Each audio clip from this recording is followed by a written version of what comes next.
Hey, Nicole, do you know how Jen keeps asking us to go camping with her? Yeah, she calls it glamping. Oh yeah, glamour camping. I actually remember when we attempted to do that once before on the porch. Yeah, she immediately fell asleep and is still mad at us to this day that we went to bed. Well, I have a great idea that should get her to stop asking us to make another glamping trip. Okay, what is it? Well, I'm producing a brand new podcast called Among the Dirt and Trees. It's a true crime podcast based on real stories that happen out in nature. Ooh, that sounds super creepy. Not like I needed a reason to avoid the outdoors to begin with, though. Trust me, it is. Anyway, the first few episodes alone are enough to make anyone stay out of the forest, especially Jen. Yes, this will definitely work, and she'll never ask us to camp with her. I know, right? Anyway, here's Brienne, the host of Among the Dirt and Trees podcast, to tell us more about her show. Hey, my name is Brienne, and I'm the host and creator of Among the Dirt and Trees, a show that focuses on true crime cases that occur out in nature. I'll be covering murders, missing persons cases, and even a few ghost stories. As long as it happens outside, you'll find it on my show. So tune in every Wednesday to find your next reason to just stay on the couch. I can't wait to listen to these, from the comfort of my couch, of course. Where do I go to subscribe? Well, Brienne's show is on all major podcast platforms. Apple, Spotify, Stitcher, Google. Just type in Among the Dirt and Trees or grab the link at talkmurder.com. Here's a bite-sized preview to get you started with the show.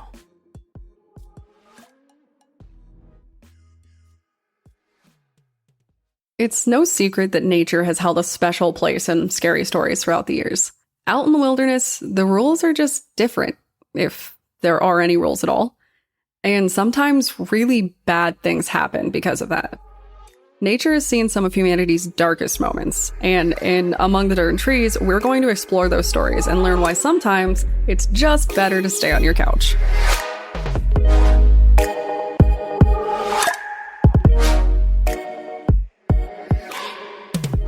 My name is Brienne, and I am the host and creator of Among the Dirt and Trees. In this weekly show, we're going to talk about all of the terrible things that have happened out in nature. So every week, I will be exploring a new murder or missing persons case that took place in a forest, on a beach, in a desert, or just in the middle of nowhere. We're going to take some time to talk about the crimes that only nature knows the true dirty secrets of. And some of the things that you're going to hear on this show will be reported facts. Some of them are going to be my own speculations. Some of them are going to be the most interesting internet theories that I came across.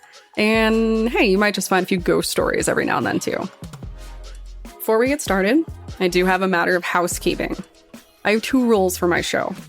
And I know you're a rebel. You don't like rules. You don't want to deal with that. But I hope you'll just bear with me here. First rule is we're going to have fun with this because I am actually physically incapable of being serious for long amounts of time. So it's just, we're going to have a good time. But we will always respect the dead on this show. I expect it from me and I expect it from my audience. But I do have an exception. If somebody deserves what happened to them, bad guys, you're probably not going to get a lot of sympathy from me on the show. I'm just going to be honest. I wanted my first case to be really notable. I wanted it to be weird and dark and just, different. So as I spent time gathering cases and working to find out about all of the bad things that have happened out in nature, and just rest assured that there are enough cases out there for this to outlive me, this show, and possibly humanity. Just all kinds of messed up stuff, guys. But as I was searching, one case really stood out to me. So for the official launch of the show, we are going to discuss the case of Ursula Herrmann, a young girl who was buried alive and never even knew it. Ursula Herrmann was a 10-year-old girl living in Germany. In September of 1981, she vanished without a trace, sparking a large-scale manhunt. Or in this case, a girl hunt. Like most other people, I think that crimes against children are just the worst crimes. Kids are small, right? They're vulnerable. They can't defend themselves if somebody or something wants to do them harm a lot of the time. So I personally really struggle to understand the kind of person that can take something small and vulnerable and hurt it. But someone did hurt Ursula. And I think the worst part is that even they didn't realize what they were doing at the time. Ursula was, by all recorded accounts, just a kid. On the day that she disappeared, she was visiting her family over at her aunt's. Her day was spent hanging out with her cousins and playing, roughhousing, doing fun kid stuff. But when it came time to go home, Ursula left and she was never heard from again. So what happened? Ursula's family was really close to her aunt's. Their family homes were only 10 minutes apart, so it was not an irresponsible decision to let her ride her bike to and from these two locations.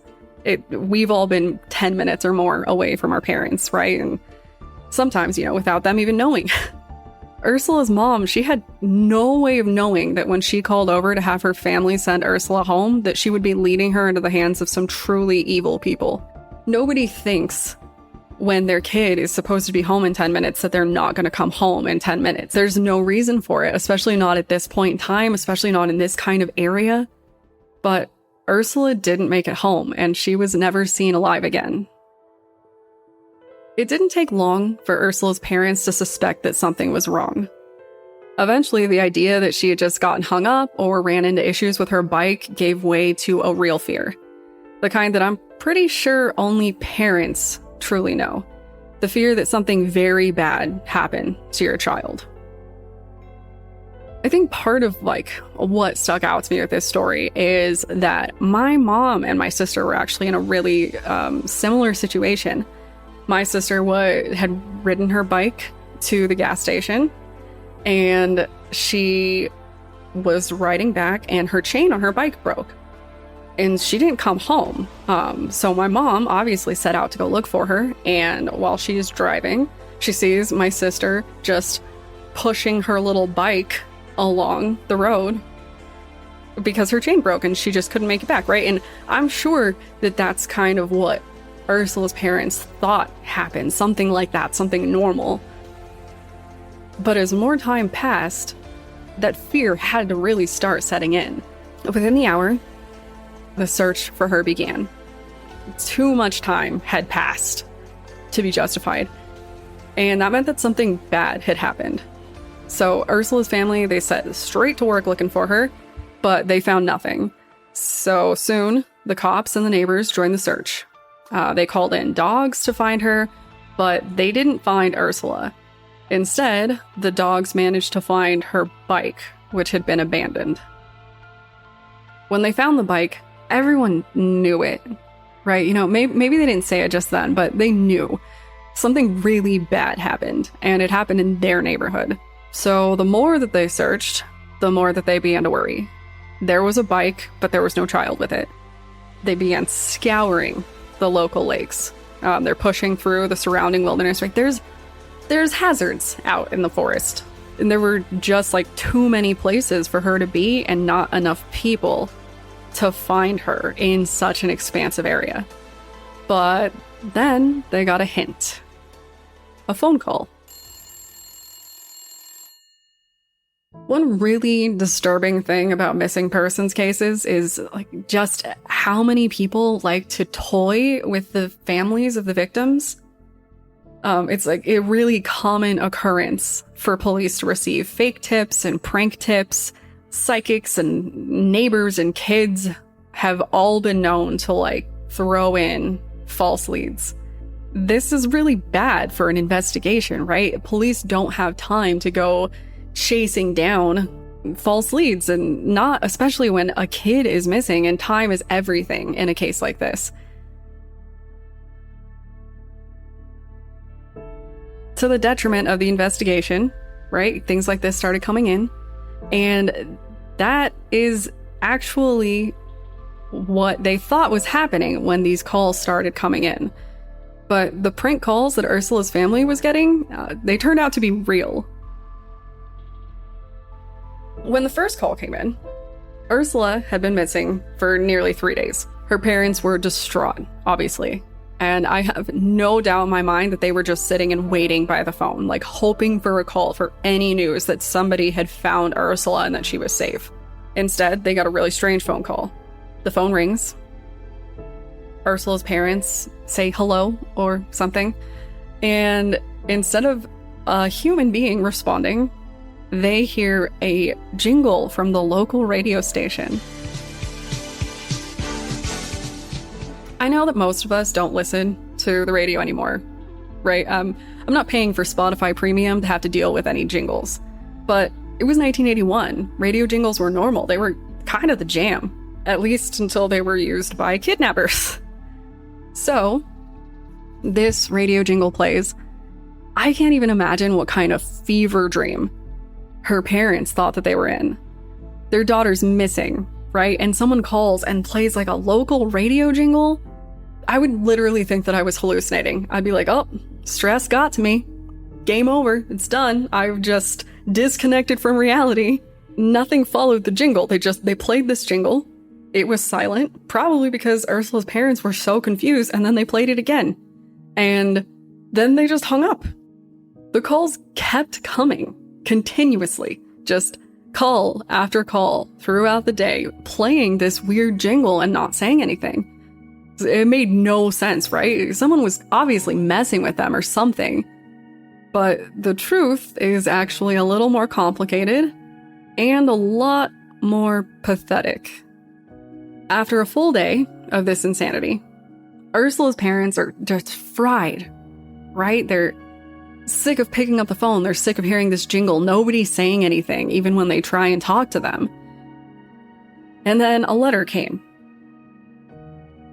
Now, this isn't a happy story, right? So you can just probably imagine that this was not an ordinary letter. It was much worse than that. The letter was a ransom letter. And I mean like serial killer style ransom letter created using cut up newspaper pieces. And don't worry, because I know that you're curious. I will be linking to it in the show notes. But the point is, they got a really creepy note with some really bad news. Someone had Ursula.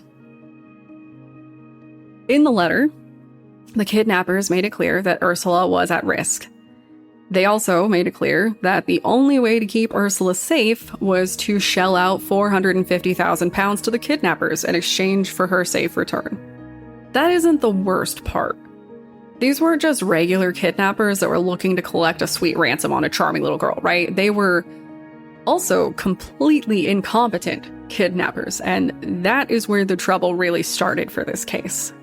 The kidnappers that had Ursula had devised a clever plan to communicate with Ursula's parents. According to the letter, which I am admittedly relying on translations for, because the only German that I know I learned while reading the Georgia Nicholson diaries. But the kidnappers would contact the parents to confirm that they wanted their child back, right? It's child kidnapping 101. You send the letter and you say, okay, well, do you want them back, right? But their plan was to call her parents and play a jingle. When her parents heard the jingle, they were supposed to confirm that they would pay the ransom. And when they didn't follow those orders, because they literally had no idea what was going on, because the kidnappers relied on mail, standard mail, the kidnappers were frustrated, and they just kept hanging up on them and then calling back. Ursula's parents are distraught learning this. We had no idea that that's what we were supposed to be doing. And naturally, the letter had a very nice little bit about how if they contacted the police or if they refused to pay, Ursula would be the one to pay the ultimate price for it. To their, I don't want to say it would be relief, but the phone rang later and they heard the jingle. And the second they heard it, they were quick to just agree to pay the ransom. But this is also where things go from bad to worse. We've all seen like spy movies and hostage movies, right? When someone's kidnapped, someone is always going to ask for proof of life. It's just kind of a part of the deal. And that's exactly what Ursula's mom did. She asked for proof that her daughter was still alive and was safe. but they didn't give her any proof, and then they just hung up. A little while after that, Ursula's parents received a second letter. This time, the letter included instructions around how the Hermans were supposed to get the money to the kidnappers in exchange for Ursula. In true ransom style, her parents were instructed to pack some bills, used, not new, into a suitcase, which Ursula's father would then deliver himself to an undisclosed location. The kidnappers assumed that the Hermans had plenty of money to spare because of where they lived. And that is just another sad part of the story. What they didn't know was that Ursula's parents had actually inherited the property. It was passed down from generations. They didn't pay for it like everybody else there. So they lived in a nice area. They had a beautiful home, but it was family money. It wasn't theirs. They were not wealthy like other people in the area. So they did not have the money to pay this insane ransom. The feeling of powerlessness with that must have just been terrible, but society did what it does. And basically, the neighbors all pulled together. The state came together. They pulled together the money to pay the ransom for Ursula. So all they had to do at that point was just wait for the letter with the location to arrive. But it never did.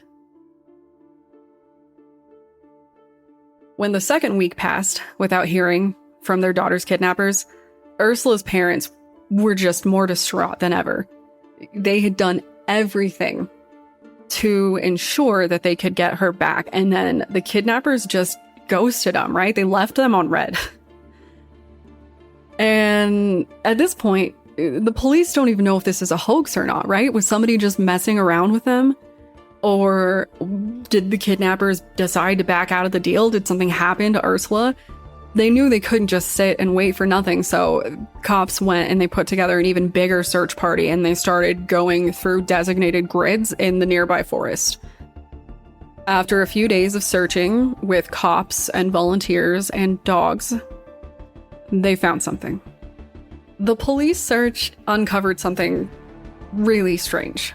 Police found something solid hidden beneath the ground. At the time, they had no way of knowing if it was relevant, but they started to dig anyway. Whatever it was not that deep, but it was hard, and it definitely wasn't a part of nature. So they unearthed it, and what they found was a box. A really large box with a lid. When police uncovered the box, they noticed something pretty strange about it. On the outside of it, there were 7 deadbolt locks. So, suffice it to say that they definitely thought something was amiss. I don't know if you guys have ever been exposed to something creepy that is locked from the outside, but when I was a kid, I lived in this house. It was a really, really old house in the middle of the city, and it had this basement that was just what horror movies are made out of. It just the creepiest setting ever. It's just small, cramped spaces, completely unfinished. But worse than anything, it had a door to a room. On this door were probably 5 or 6 giant locks on the outside. So creepy, tiny little white room with a concrete floor that is designed to be locked from the outside. It was what nightmares were made of. Just the creepiest thing. So when I learned about this detail, I just felt that childhood dread kicking back in. But the cops said, okay, we got a box. We got to figure this out. So they got some tools. They broke into it. And they found that their worst fears were true. Inside the box was Ursula, and she was dead.